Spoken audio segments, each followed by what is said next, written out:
निश्चय आम सरकार आसवा गोटे गोटे पदक्षेप ने शिक्षक नियुक्ति कथा हो 16,000 न शिक्षक ता सहित भी LTR रु 6,000 एमती करके आम पर्यायक्रमे आउ भी अधिक अधिक शिक्षक नियुक्ति करने को आम जाऊँ। निश्चय ये शिक्षा क्षेत्र में जो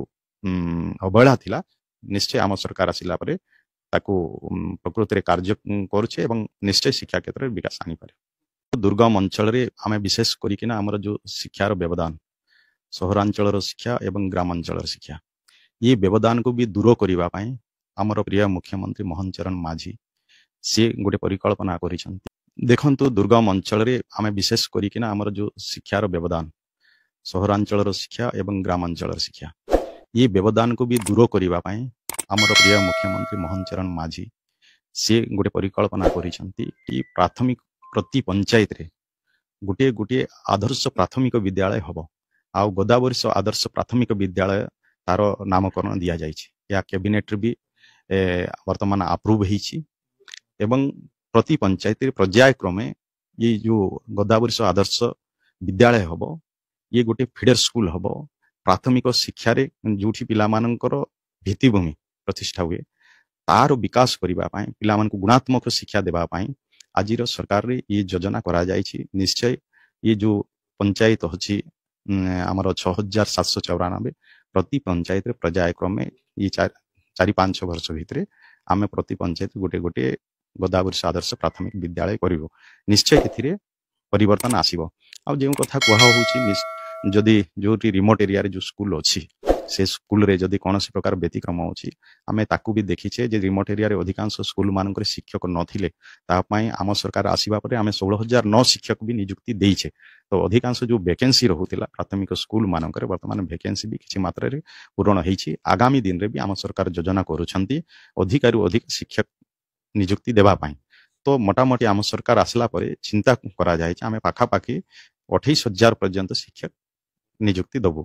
तेणु वर्तमान आम 16,000 न दे सारी आगामी दिन रे भी पर्यायक्रमे आउ भी शिक्षक नियुक्ति देबु से विभाग भी तत्पर रही। तेणु मु आशा करुछि जे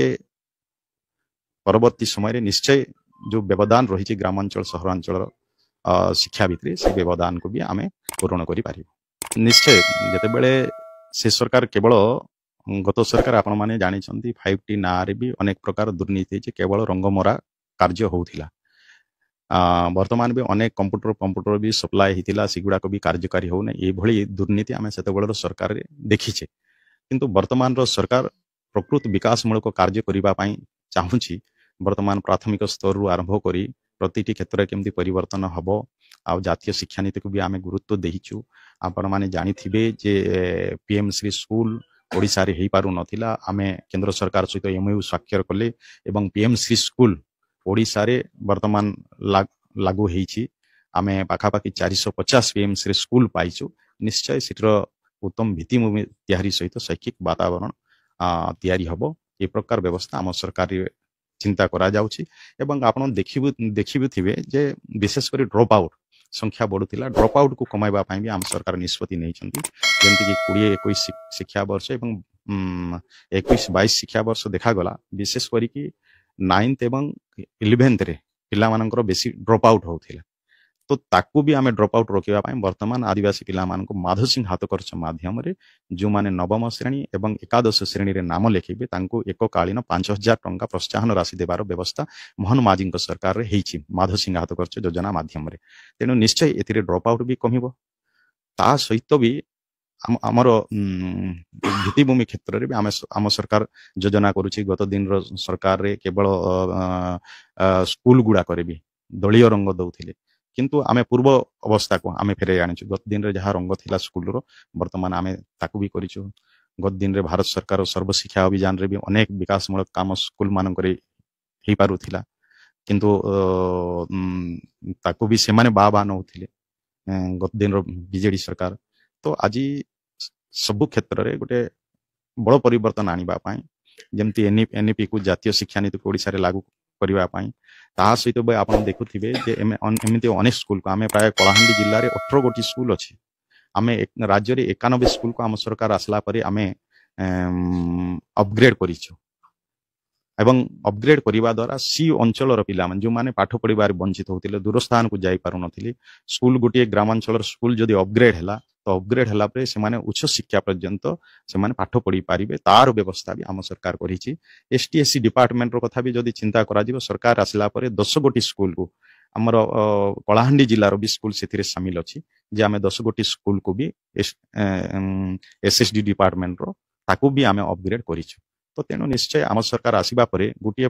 ପଦକ୍ଷେପ ନେଉଛି ଯେମିତି ଶିକ୍ଷକ ନିଯୁକ୍ତି କଥା ହଉ 16,000 ନ ଶିକ୍ଷକ ତା ସହିତ ବି LTR ରୁ 6,000 ଏମିତି କରିକି ଆମେ ପର୍ଯ୍ୟାୟକ୍ରମେ ଆଉ ବି ଅଧିକାରୁ ଅଧିକା ଶିକ୍ଷକ ନିଯୁକ୍ତି କରିବାକୁ ଆମେ ଯାଉଛୁ ନିଶ୍ଚୟ ଏ ଶିକ୍ଷା କ୍ଷେତ୍ରରେ ଯୋଉ ଅବହେଳା ଥିଲା ନିଶ୍ଚୟ ଆମ ସରକାର ଆସିଲା ପରେ ତାକୁ ପ୍ରକୃତରେ କାର୍ଯ୍ୟ କରୁଛେ ଏବଂ ନିଶ୍ଚୟ ଶିକ୍ଷା କ୍ଷେତ୍ରରେ ବିକାଶ ଆଣିବ ଦେଖନ୍ତୁ ଜାତୀୟ ଶିକ୍ଷାନୀତି ये जो पुराना शिक्षा नीति रे गोटे परिवर्तन आनिबा पाई वर्तमान जातीय शिक्षा नीति को आम सरकार आसवा परे ओडिसा रे लागू करबा पाई आमे जाउछु आउ ये जो शिक्षा नीति पूर्वे थिला 10+2 किंतु आज आमे 5+3+3+4 प्राक प्राथमिक एवं मध्यम माध्यमिक एई भली भाव रे ई शिक्षा पद्धति को वर्तमान आपणैछु आमे एथिरु आमे बाल बाटिका 3 जहाँ कहउछंती आमे ताकू कहउछु शिशु बाटिका 3 को आमे वर्तमान स्कूल रे शामिल करिछु जते बेले पिल्लार 5 वर्ष हबो से स्कूल रे बाल बाटिका 3 रे से एडमिशन हबो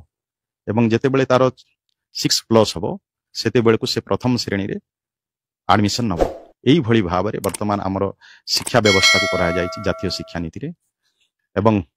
निश्चय एथिरे किछि गुरुत्वपूर्ण जो जातीय शिक्षा नीति रही है फ्लेक्सिबल एजुकेशन रहिबो होलिस्टिक एजुकेशन रहिबो एवं एथिरे विशेष करी आमर गुरुत्व दिया हिची जे मातृभाषा को गुरुत्व दिया होची ताहा सहित भी आमर संस्कृति ऐतिह्य परंपरा को आधार करी ये जातीय शिक्षा नीति ओडिसा रे लागू होबो एथि सहित अनेक जो मान को पिला मान जो रही स्कूल रे आमे वोकेशनल एजुकेशन को भी आमे गुरुत्व देबा पाखापाखि प्राय 50% पिला वोकेशनल रे सेमाने पाठ पढ़िबे एवं सेमाने भविष्य रे आत्मनिर्भरशील भी हेई पारिबे आ वैश्विक शिक्षा को भी एथिरे विशेष करी किना गुरुत्व दिया होउची तेनु निश्चय ये जो जातीय शिक्षा नीति ओडिसा रे लागू होबो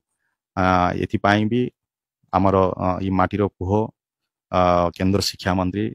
श्री धर्मेंद्र प्रधान जी तांकर गाइडेंस भी रही जातीय शिक्षा नीति जो ओडिसा रे प्रचलन हबो सेटा सबुठारु भलो जातीय शिक्षा नीति केमती हेई पारिबो सेति पई सब बेले तांकर मार्गदर्शन रहुचंती एति पई हम विभाग भी तत्पर रहिचंती आ ओडिसा रे लागू हबो आशा करूछु समस्तंकर प्रयास रे ई जातीय शिक्षा नीति ओडिसा रे सफल